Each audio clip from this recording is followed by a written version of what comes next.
오늘도 하나님의 그 무한하신 능력과 은혜가 여러분 삶 속에 넘쳐나기를 바랍니다.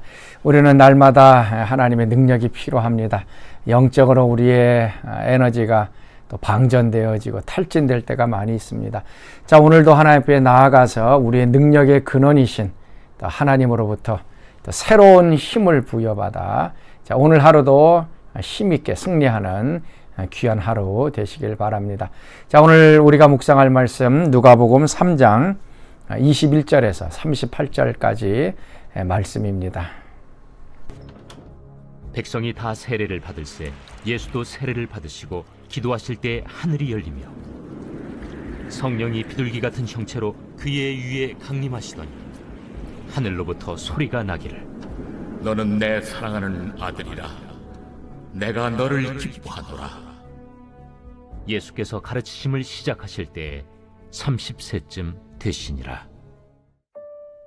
사람들이 아는 대로는 요셉의 아들이니 요셉의 위는 헬리요 그 위는 맏다시요 그 위는 레위요 그 위는 멜기요 그 위는 얀나요 그 위는 요셉이요 그 위는 맏다디아요 그 위는 아모스요 그 위는 나훔이요 그 위는 에슬리요 그 위는 낫게요 그 위는 마시요 그 위는 맏다디아요 그 위는 서머인이요 그 위는 요색이요 그 위는 요다요 그 위는 요아난이요 그 위는 네사요 그 위는 스룹바벨이요 그 위는 스알디엘이요 그 위는 네리요 그 위는 멜기요 그 위는 아띠요 그 위는 고삼이요 그 위는 엘마담이요 그 위는 에루요 그 위는 예수요 그 위는 엘리에서요 그 위는 요림이요 그 위는 맏다시요 그 위는 레이유요 그 위는 시므온이요 그 위는 유다요 그 위는 요셉이요 그 위는 요남이요 그 위는 엘리야킴이요 그 위는 멜레아요 그 위는 멘나요 그 위는 맏다다요 그 위는 나단이요 그 위는 다윗이요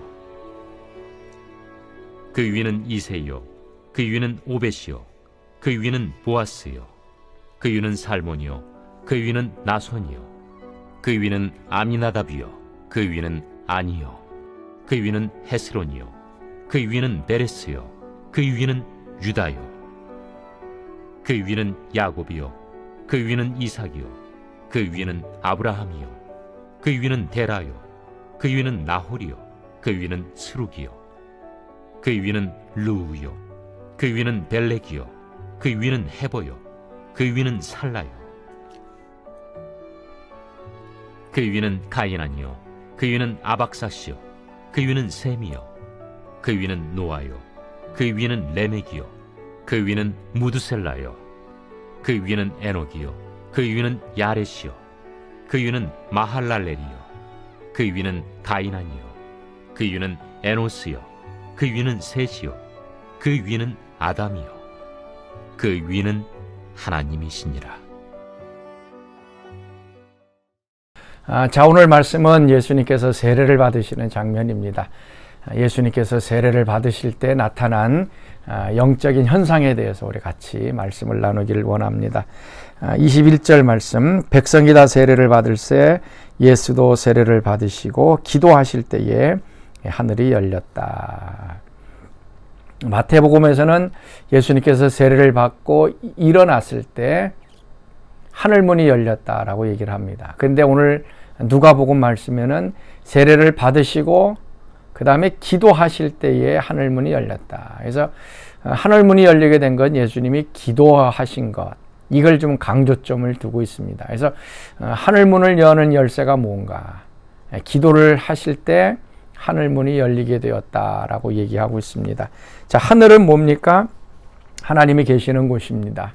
그리고 이 땅에는 우리가 인간들이 살고 있습니다. 그래서 우리 인간들은 하나님께 도달하기 위해서 여러 가지 방법과 노력을 쓰고 있습니다. 특별히 바벨탑 사건 같은 경우 사람들이 하늘에 도달하기 위하여 높은 탑을 쌓아 올렸습니다. 그래서 그것이 하늘에 닿을 것처럼 생각이 되었지만 하나님께서는 그걸 다 무너뜨리십니다. 인간의 노력 같고 하늘에 도달할 수 없다라는 것을 말씀해 주고 있는 것입니다. 하늘 문을 여는 열쇠는 다름 아닌 기도라고 하는 것을 오늘 우리에게 말씀해 주고 있습니다. 하늘 문이 열릴 때 어떤 일이 일어나는가? 하늘에 속한 모든 복들, 신령한 복들이 임합니다. 하나님의 영광, 하나님의 은혜, 하나님의 놀라운 그 기름 부음들이 우리 가운데 임하게 됩니다. 반대로 하늘 문이 닫혀지면 어떻게 되는가? 하나님과 우리 사이에 연결되는 것이 없습니다. 단절입니다. 그래서 영적인 고갈 상태로 들어가게 되고 결국 영적인 사망이 일어납니다. 자, 오늘 우리 삶 속에는 하늘 문이 활짝 열려져 있어야 합니다. 하늘 문이 닫혀져 있으면 그 사람은 영적인 죽음으로 가게 되어지는 것입니다. 특별히 이제 하늘 문이 열린 다음에 일어난 현상이 무엇인가 하면 22절 말씀, 성령이 비둘기 같은 형체로 그의 위에 강림하시더니 하늘로부터 소리가 나기를 너는 내 사랑하는 아들이라 내가 너를 기뻐하노라 하시니라. 하늘 문이 열리자 성령이 비둘기같이 임하셨다라고 말씀하고 있습니다. 성령이 임하는 사건이 세례를 받을 때 임했습니다. 지금 이 예수님의 세례 가운데 성령이 임하신 것이고 또 우리의 영적인 체험으로는 오순절날 성령이 이 땅에 임했습니다. 오순절 이전에 구약 시대에는 성령이 소수의 사람들에게만 선택적으로 임했습니다. 그러나 오순절날 성령이 이 땅 위에 내려오셨고 그 다음에 누구든지 예수를 믿으면 성령이 우리 가운데 들어오게 되어집니다. 그러나 이것이 성령 충만함을 항상 유지하는 것은 아닙니다. 그래서 우리가 기도할 때 하늘문이 열리게 되고 성령이 또 우리 가운데 충만하게 임하게 되어집니다. 그래서 성령 받는 것, 성령 충만하게 비결도 기도에 있다는 것을 우리가 알게 됩니다. 또 하나님의 음성이 들립니다. 너는 내 사랑하는 아들이다. 내가 너를 기뻐하노라 라고 말씀하십니다. 하늘문이 열리면 하나님의 음성이 들려옵니다. 하나님의 말씀이 들려오고 계시가 오고 하나님의 뜻을 알게 되어집니다. 이것처럼 복된 일이 어디 있습니까? 하나님의 음성이 들려집니다. 사도 요한 같은 경우 요한계시록 4장에 보면 하늘문이 열리고 이리로 올라오라 라고 하는 하나님의 음성을 듣습니다. 그래서 이리로 올라와서 이제 장차되어질 일들을 이제 알게 되어지는 계시를 받게 됩니다. 바울 같은 경우는 다메섹 도상에 가다가 예수님의 음성을 듣습니다. 너는 왜 나를 핍박하느냐라고 하는 음성을 듣습니다.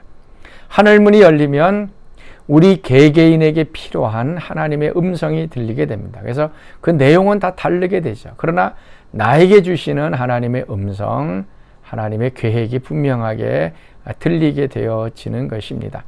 그래서 기도할 때 하늘문이 열리고 성령이 임하고 또 하나님의 음성을 듣게 되어지는 이 놀라운 축복을 받게 됩니다.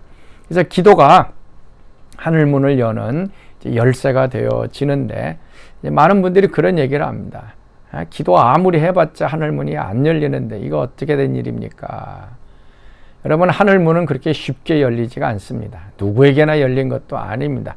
그러면 그것은 하늘문이 아니지요.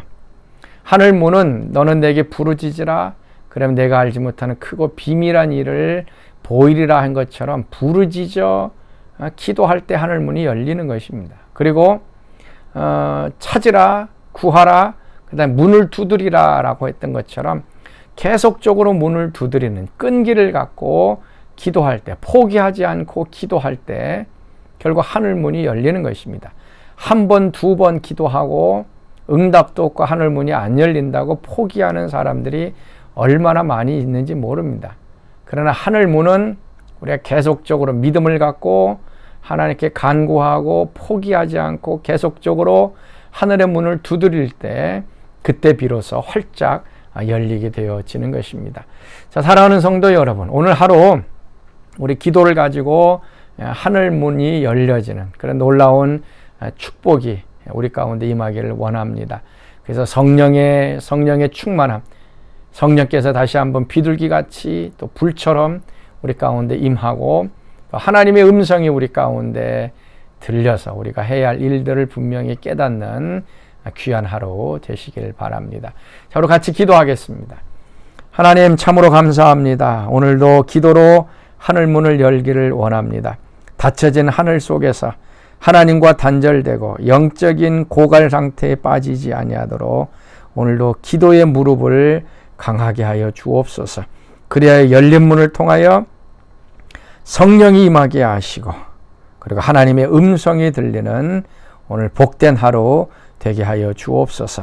이제는 우리 주 예수 그리스도의 은혜와 하나님의 그 크신 사랑하심과 성령의 교통과 기름 부으심이 오늘 기도로 하늘 문을 열기를 원하는 사랑하는 모든 성도들 가운데 지금부터 영원토록 함께 하시기를 간절히 축원하옵나이다. 아멘.